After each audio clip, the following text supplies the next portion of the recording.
amazi atakiri ya yandi kubera ko kuri ino nshuro ibintu byamaze kujya ku yindi ntera.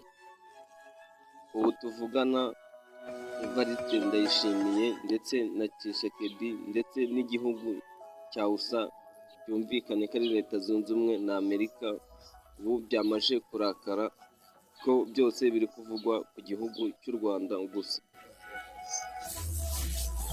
Igihugu cy'u Rwanda nta na hamwe kiri kuvuganirwa neza, ndetse hamwe n'uriya mutwe wa M20 ndetse biri kuvugwa ko u Rwanda ari rwo rwaba rubufasha, ari naho ibibazo biri kugenda bituruka.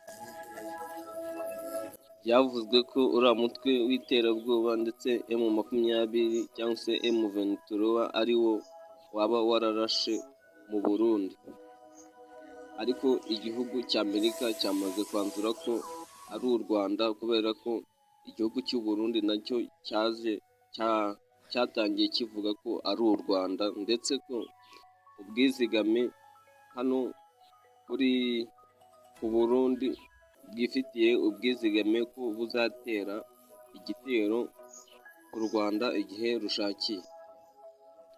Kubera ko kandi u Rwanda ari rwo rwatatse u Burundi, bivuze ko u Burundi igihe cyose buzatakira u Rwanda buzaba bubwemerewe. Hano icyo nakubwira cyo ni uko iki gihugu cy'u Rwanda dutuyemo saha izi ngizi kiri mu mazi abira, ndetse Amerika yavuze yuko iraza kwataka u Rwanda ndetse n'uwo mutwe wa M23 ikoresheje intwaro zayo zose. Ibyo kandi impamvu Leta Zunze Ubumwe na Amerika byakoze iyo mpamvu yo kuvuga ngo birataka, ni ukugira ngo harwanye umutekano, bagerageze kugarura umutekano hagati ya hariya muri Congo ndetse no mu Burundi, babashe kuba bagira umutekano. Ku rundi ruhande Perezida w'u Rwanda we yavuze yuko ari we muntu wifuza amahoro kurusha uko abari kumurenganya uko bayakeneye.